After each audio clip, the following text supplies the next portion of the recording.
In the Mediterranean lies an island that's hardly known, the British island of Cyprus, where the traveller's car shares the road with the baggage camels.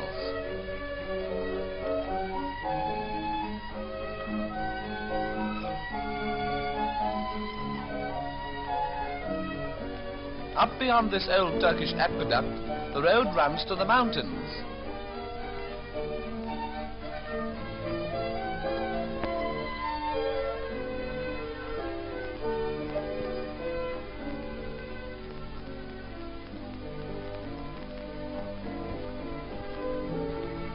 Monasteries of the Orthodox Church crown some of the hilltops, and priests in their black robes pass to and fro.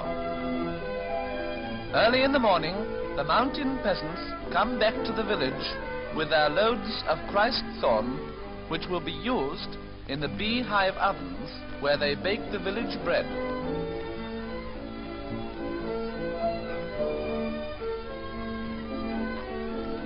Nearby, a primitive water wheel creaks and groans. Surely, it's a contraption to make Heath Robinson jealous.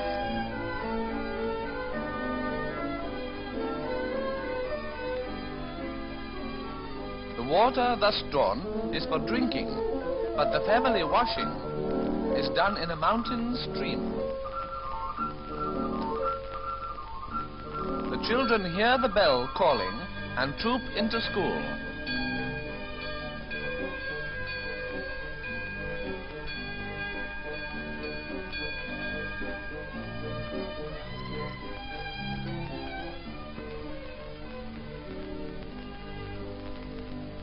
And at home, their mothers settle down to spinning silk and cotton thread.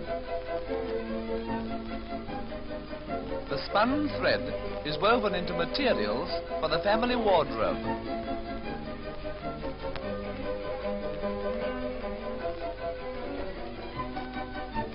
In other courtyards, the lace makers sit outside their front doors making Cyprus lace, which is famous all the world over.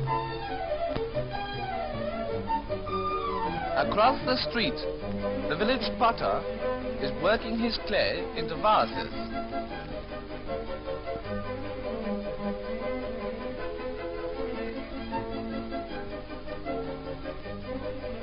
Notice the speed of his wheel, although it is only 1 foot power.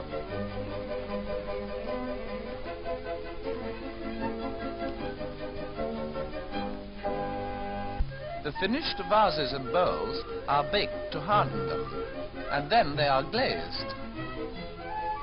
Most of the work in Cyprus seems to be done out of doors, and down a byway, a group of chair makers is sitting in the sunshine. They are using very primitive tools, and the simplest form of lathe.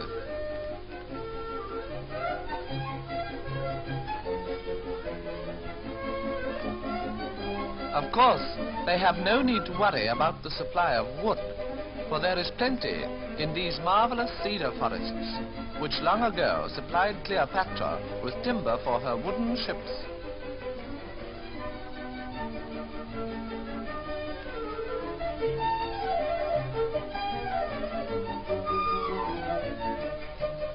The logs find their own way down to the chutes, to the sawmills.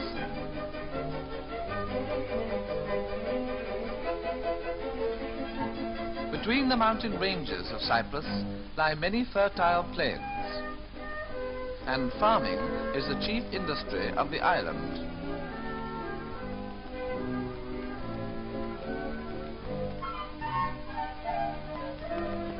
The goat herd is playing an age-old tune on his reed pipe to the flock, who don't seem to mind it. The islanders still cling to their old-fashioned farm implements. For instance, this isn't a new way of sledging. The men are using a primitive type of threshing board, which is studded with flints to press out the corn.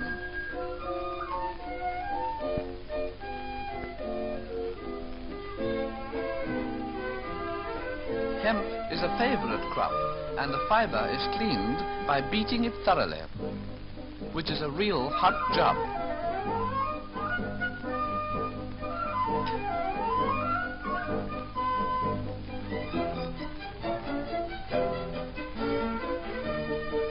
Women work all day twisting the fiber into threads, and the threads into rope.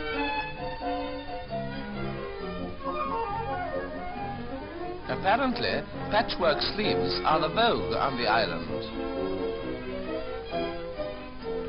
When it does rain in this land of outdoor workers, it rains so thoroughly that the roads turn into rivers. But it soon clears up,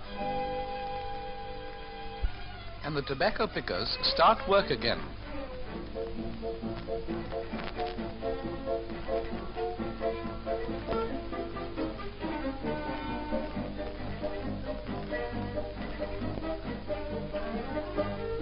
The tobacco leaves are strung on a line and hung in the sun to be cured.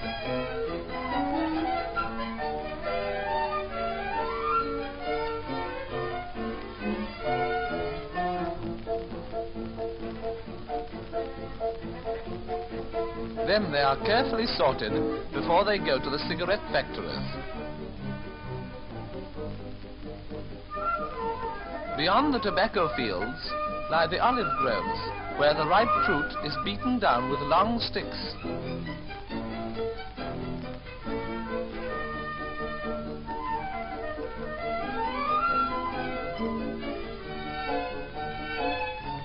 The olives are taken to the press, and there the fruit is crushed to squeeze out the valuable olive oil.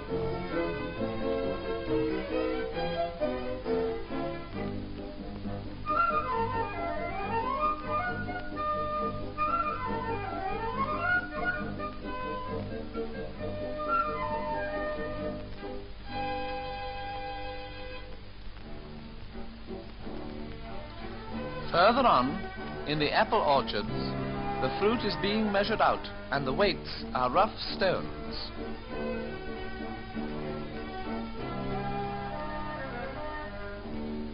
Cyprus women wear this ordinary peasant costume.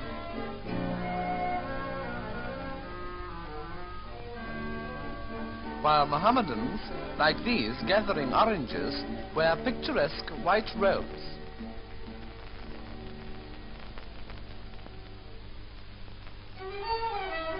This is not a bit from a Hollywood Western drama that's got into the film by mistake, but a Mohammedan wedding procession. The bride isn't present, and heaven knows which is the bridegroom. It certainly isn't the bald-headed musician. He looked far too happy.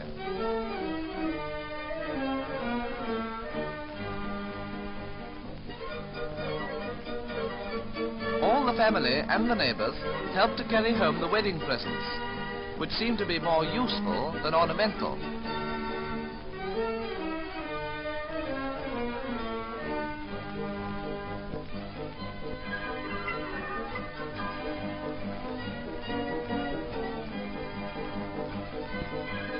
The wedding festivities include long dances with elaborate steps.